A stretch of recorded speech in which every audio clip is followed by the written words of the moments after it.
Okay, we're finally getting into the carving part. Yes, yes, yes, carving, carving, carving. Happiness.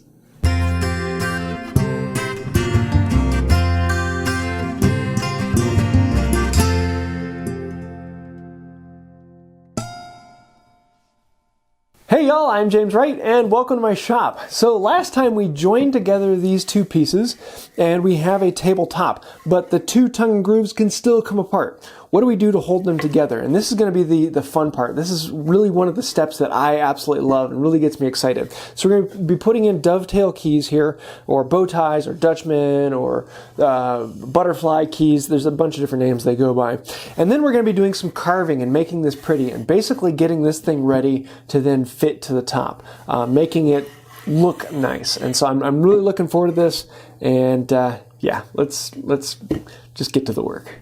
So I've got the seam running down here, and I've been going back and forth in this decision for a while about what do I do with this? Do I just leave it as a tongue and groove joint and put the sliding dovetails in there, and these they won't work apart? Or do I put a butterfly key in there? And I think that's where I'm going to go. And I have this piece of really figured, highly curly white oak. And that way I can still keep white oak in it, and this kind of matches the front in its color and texture. So what I want to do is make a couple bow ties that I can then fit down into this wood. So to do that, I don't want them all that big. I want them actually fairly small. I'm just going to randomly mark off a couple pieces and the size I want on them. And I really don't care what the shape is on this. I don't want them to be the same. I don't want them to have any normal feel to them. I just want them to have that bow tie hourglass look. And so I'm just going to make some lines, draw out the shape that is pleasing to me, and that will then become the shape of the bow tie that I put in. So there, I've drawn out the two bow tie keys that I want to cut. I'm going to take them over to the bench and just use a saw to cut in those shapes, clean them up, make sure that the edges are nice and square to this surface. Then I'll come back and put them into this board. Now most of these are too small, and bringing out a saw would just be way overkill, unless you want to slide past like that. And now I'm just going to come in and clean these up. Just take them back to that line, get a nice straight edge on here, taking my time. Trying not to over push them. There's a curl on that side. Rotate this around. Do the exact same thing on this other side. And I'll get a really nice, clean bow tie edge on here. There. Now I've got that edge in there. I can keep on going, cut it down, trim it out, cut it down, trim it out, until eventually I have a bow tie on here. And I really don't care what the shape is on it. I'm just going to occasionally check and make sure that they are 90 degrees to the face. And in this case, I'm pretty good. So, let's keep cutting. And in this case, I'm going to come in with a saw. Just going to put it right here. And cut down that line. And if I'm a little off the line, oh well. No problem. If it isn't exactly what the line says, it doesn't make a difference. I'm still going to cut it out to whatever the end of the bow tie ends up being. Then we can flip it over, do the exact same thing on the other side, until we end up with two little bow ties. There we go. Let's just clean them up a little bit with the chisel, and we should be ready to install them.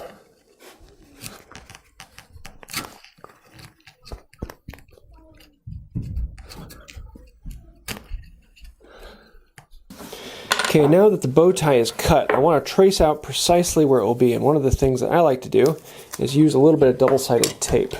I can just cut off a chunk of it, put it down on here, and then this will allow me to then trace precisely where this is without it moving around too much. So I can peel this up, pick the exact spot that I want for this to go, and I want it to be a little kittywampus and just kind of organic. And I want the carving that I'm going to be putting along to be cutting into this as well. So then I can work that down in really nice like. Then I can come in with a knife and trace out precisely where this is in the wood.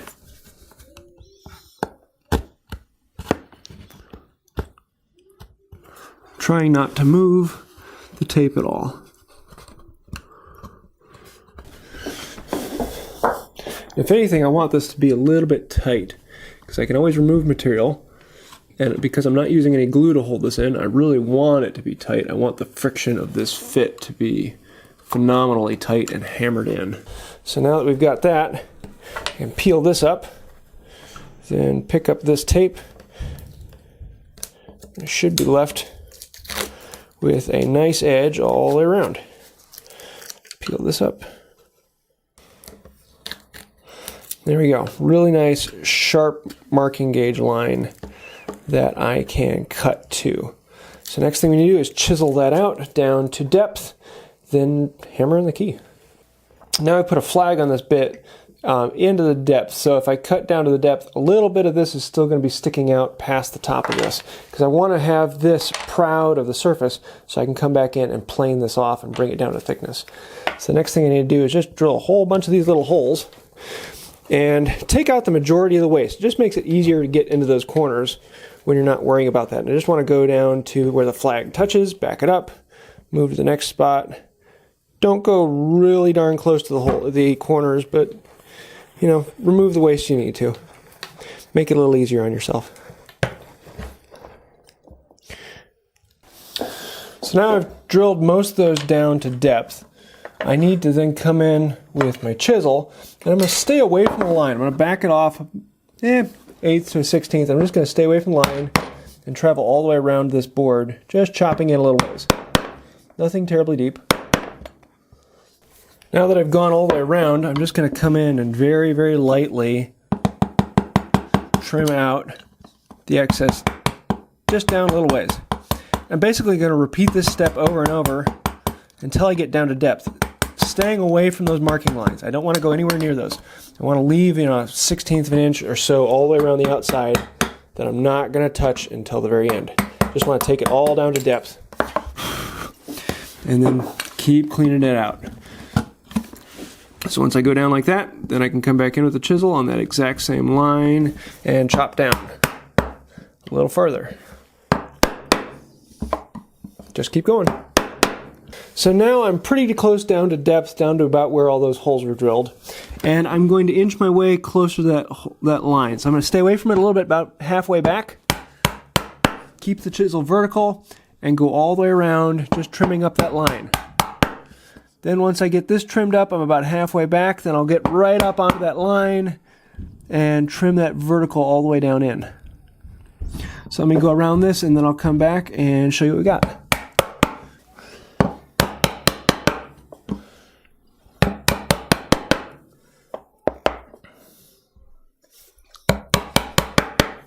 So now I've cleaned this back really darn close to the line. I actually want to come back in, put the chisel in the line, keep it perfectly vertical, and tap it down. I want to cut straight down on that line all the way around. Okay, so now I've cleaned this all the way out, and I want to test its fit. And wow, that's actually fitting really nicely. Most of the time you're going to find a little spot here and there where it's just kind of fuzzing or pushing on something. I actually have a little spot here I need to clean up. You'll just see where it's rubbing. So let's come with the chisel and clean that down. Clean that down. You notice how the bottom isn't perfectly level? It doesn't matter. Even if I were gluing, I don't care if it's perfectly level. I just need it to be level-ish. So yeah, I think that is now to the point where if I were to drive this in, it would be in. Now, I want to be careful because once I drive it in, it's stuck. Actually, I might have a little bit here I need to work on. Yep, just got a hair there I need to work on. Just a hair.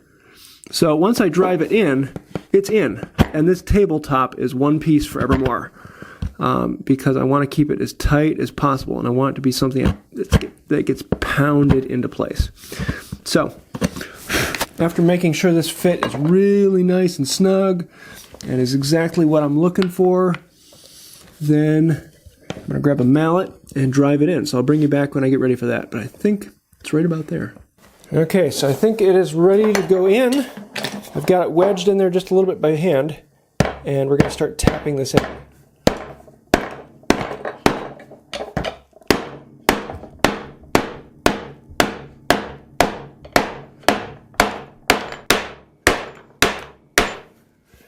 There, that is in and it will not come out. This table is now one piece and will forevermore be tight and pretty. So the next thing I need to do is grab a plane, a very, very well set plane, because this is very curly, some of the hardest stuff to work with because it will go wild on you. And I'm going to slowly bring this down, thin shaving after thin shaving, until I get down near the surface. That's feeling pretty good. Got a little bit of edge there to take off still. A couple more smoothing passes, and she'll be good to go. Okay, so now it's time to do the carving patterns. And I printed off a bunch of these sheets. I just went onto Google Images and typed in Celtic weave border, and I found this one I really like. It has these corners that I can use, has long straights that I can use. And so now I want to start fitting this to the form that I have. So what I'm going to do is I'm going to cut off these corners, and so I'm going to find where the pattern meets up, where it's the same. And so in this case, I'm going to cut it here, and then I'm going to cut in 1, 2 of these little bumps here, so I can cut in 1, 2 of these little bumps on this side. And here I've got another corner ready to use. And I only need 4 corners for this, so that was all that I need from that. So what I can do is put these corners into each one, glue them down, and then I'm going to try and fit this pattern in to match up these corners and connect. Now, I like to use a glue stick to attach these down. In order to get them up, you just have to use a scraper, and that's going to be the last thing I use on the surface anyways. So a scraper, I think I like this way, my favorite way. I've used spray adhesive, I've used double-sided tape, I've used masking tape down, and then gluing this to the masking tape, but this just is my preferred way. So I'm going to set this in the corner and make it look about right, somewhere about there. So it's about 1/8 inch in or so from the edge. And I'm going to glue in all 4 of these corners, work them down in, and then I'll put my weave in between them. So let me put down these 4 corners, and then I'll come back and show you how I connect the weave. Now, I know I'm going to have a lot of people then suddenly saying, you know, you really should just draw it on there, in which case, I could draw it, but where's the fun in that? Maybe one of these days I'll get decent at drawing a Celtic weave curl. Not that hard of a pattern to do, and I've done it a couple times, but I like using the pre-made patterns myself, so that's why I use these. So now I'm going to cut out all these little pieces of weave here, and I have one full side that I've cut out of this one, and I'd like to have this little figure here in the middle, and so I'm looking at, you know, can I fit in it's a large and then 2 smalls, and then on this side I'll have a large and then 2 smalls, but this doesn't quite balance out for that. I ended up with about 1 knot less than I need. So I could go a large and 3 on this side and a large and 2 on this side, and then this just be a 1/2 knot off to one side. Or I could kind of stretch things a little bit and just kind of make up the difference between all of these. Maybe even put in a few more cut marks in here. So we'll cut that there. And cut that there. Cut that there. And I'm just going to kind of stretch all these just a little bit to make it fit this pattern precisely. So each one of these is going to have about 1/8 inch in between it, I'm guessing. Let me see what they end up being with about that. So there, I've come to the conclusion I got about a 1/16 inch of stretch between all these joints, and I can glue down all these individual pieces to make that pattern. And I'm kind of going back and forth on whether or not I want to do all these little pieces, because the more pieces I do, the better chance that there's going to be some error in it. So I'm going to try it on another side and see if there's another method that I like better. So after playing around with it a couple different ways on the other side, I found out I am going to just do the stretch method like this and just take out 1 knot's worth of length by moving them all a little bit. So each one of these I'm going to come through, put a little bit of glue on it, and then very carefully put this one in place, make sure that it's in line,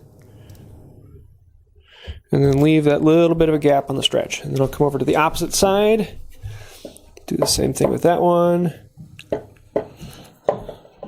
So as I'm going, I'm just eyeballing that distance between them, somewhere around a 1/16 of an inch. Nothing precise. And then when it comes time to carve, I'm just going to, when I come to a joint, kind of aim for the opposite side and make that fuzz in just about right. Oop, upside down. Don't want to mix that up. So let's put that one right there. There. So now we have a pattern running all the way across one side. I'm going to do the exact same thing on the 3 other sides, and we'll have a continuous pattern running all the way around the top of this piece. And one of the things I love to do is kind of carve through these dovetail keys. And I think I'm actually going to be just missing this one, but I should be hitting that one. So I like just occasionally nicking into the corner of the dovetail of the butterfly keys. So let me keep going around, and we'll come back once I have it all glued down. For the carving here, I'm going to do almost all of it with this little V-tool. And I've got a series of a couple V-tools I use. This one just happens to be a little bit shallower, or more of a acute angle on it. And great for this because I don't want to do a very heavy cut in this. I just want to do a very light, wispy cut through this. Just enough so that it leaves the texture in there, but not enough that I get a big grout that a lot of junk likes to fall down in. And I'm going to be following all these lines. Now, if you don't have this particular tool, I have a video showing how you can do it with just a simple bench chisel. It's not that difficult because you just have to push in on one side and then push in on the other side, and you pop out this little V-chip.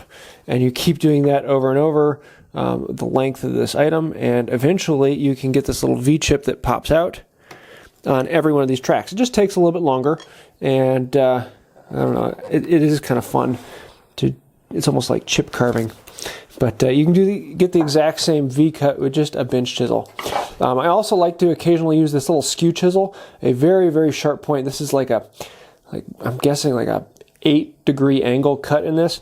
Getting those little skew cuts in there is phenomenal with something like that. And then for cleaning out the corners and anytime there's a little bit of junk and something I want to get in there, I just have this little knife that I use to pick at them and clean them out. The other thing I'm going to be using is a carving chisel. The other thing I'm going to be using is a carving mallet. And I like this little one. This one is from Shop Fox. I'll try and leave a link to it down below. But this one is, I want to say it's like 5 ounces. It's not that much. Actually, it's a little heavier than that. Just a tiny little bit of brass. And this is great for tapping along. So if you're wanting to get a little bit more control in your work, that's where this is very useful. And you can just ride along with this little thing. And then I made this one, which in all honesty, there isn't that much weight difference. This is about the same. Well, this is a little heavier, but because this is more compact, you can put it in your hand, you can move this faster. This one though, I just like the feel of it. And anytime I really want to cut into it and use a little bit more force, this one's good for that. So what I'm going to be doing is just following every one of these little lines. So every little line has a start point and a stop point. So I'm just going to grab this, tap along here, and I'm trying to keep these angles fairly nice and sharp on this particular pattern. I like this sharp corner appearance. It just, I don't know, it's a personal thing. Some people like the really curvy, traditional Celtic. I like this little bit more of a sharp corner look. So that's kind of why I chose this pattern. But I'm just going to keep going along this every line. Every now and then the pattern comes up and I can just grab the glue stick, especially if it's been sitting too long, and then glue it back down, or I can just eyeball it and cut along it, because it's not that difficult of a thing to eyeball. And I regularly have a lot of people who tell me, there's no way I could do this. Carving is well beyond my skill. And to that I have to say, that's wrong. My 7-year-old daughter does this, and you've seen it in a couple of her videos on her channel. And she can carve, anyone can. If you can follow a line with a pencil, you can do the same thing with this. Especially with this tapping method, there's so much more control in it. It's very easy to follow a line and not overshoot it. If you don't want to tap, you can do it by hand, but you have a tendency to go past the line if you are doing it too hard, or if you catch a snag and that snag suddenly lets go.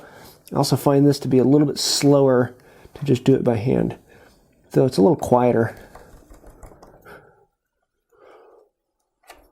Trying not to blow past the lines can sometimes be a difficulty when doing it by hand. You just keep going along the lines, and voila. In a minute here, I'll show you some other things, and if I come up against something I remember, I'll bring you back in and show you that. Keep going. Okay, wait. Okay, keep tapping, and I'm going to turn it. Keep tapping. Keep tapping. You can do a little harder. Right there. Okay, ready to go again? Keep tapping. Keep going. Keep going. Keep going. I'll tell you when to stop. Keep hitting it. Keep hitting it. Harder. Okay. Okay. Just a second, JJ. Keep tapping. Keep going. Keep going. Keep going. Stop. Look at this, Arthur. You just did this line here, and this line here, and this line here, and this line here. Those are what you did. Good job, bud. So now I'm well over an eighth of the way done. And I probably have about 15 minutes into this so far. So I probably have maybe 2.5 hours worth of work on this. And I think for the amount of carving and detail this will add, that is a fantastic payment for what this adds to the table.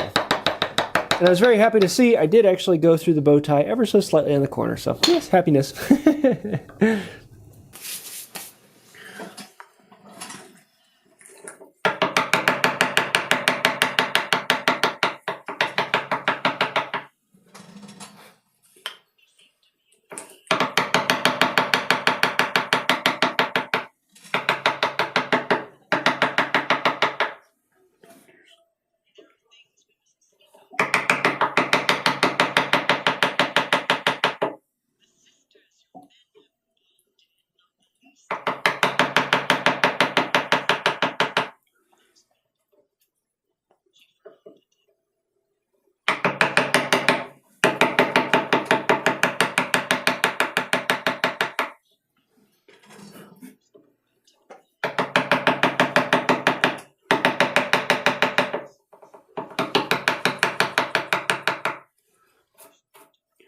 So now I've come up to this point where I have the joint here, and I have my 1/16 of an inch or so between these papers. And I have to figure out how to rectify these lines because they don't exactly line up.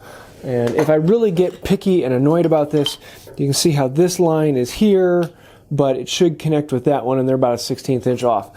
And really, there's no reason to get picky over it. I'm just going to play the lines and fudge them a little bit. So this one here comes over onto this side a good ways, and so I'm just going to kind of aim towards the next corner. And so I'll be off the line there, and I'm off the line there until I get back here, and now I'm back on the line. You can see how that just kind of fudges between the two, and in all honesty, you are not going to be able to tell the difference when you get there. So I'm just going to aim for the next corner that I'm shooting at, and make a beeline for that corner, whatever that line ends up being. It works out really well. That way you can kind of fudge whatever those are. And I've had to do that on a lot of these patterns because rarely do they ever line up perfectly. And so there's often these little gaps you have to jump over. And that works out fairly well. I've never actually noticed it after I take the paper away. So like this one, I just need to aim towards the next corner. And there we go. Keep on going. Now, usually when I'm working at the bench, I rarely ever sit down. But this is one of those instances where I'm working in one small area, and I'm swiveling back and forth as I'm changing the angle on it. I need to be able to move back and forth. So if I have a stool that stays in one spot, this doesn't work very well. I've thought about getting that bench-crafted seat that I can mount to the leg and then swing on, but I haven't gotten that yet. So for right now, I just use a wheelchair, and every now and then I have to come through here and sweep up the chips so that it rolls a little bit easier. And this allows me to then work on a line. So if I start here, I'll be aiming from here, and then as I turn, it allows me to turn and stay behind the chisel. And just makes this a little bit more, well, simple, less backbreaking. And after doing it a little bit, it becomes second nature and you don't even think about sliding around. The other thing I'm going to do is I want to keep this as sharp and as honed as I possibly can. And I have a video on how to sharpen it specifically, but I'm going to be basically working on one edge.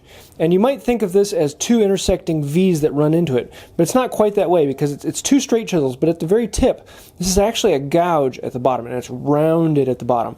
So if you're doing one side, you need to work on occasionally slowly bringing it up this way as you do it, and then flatten on the other side. So I can start on this side, and then I'll slowly rotate it, and then I'll work on the other flat as I get over here.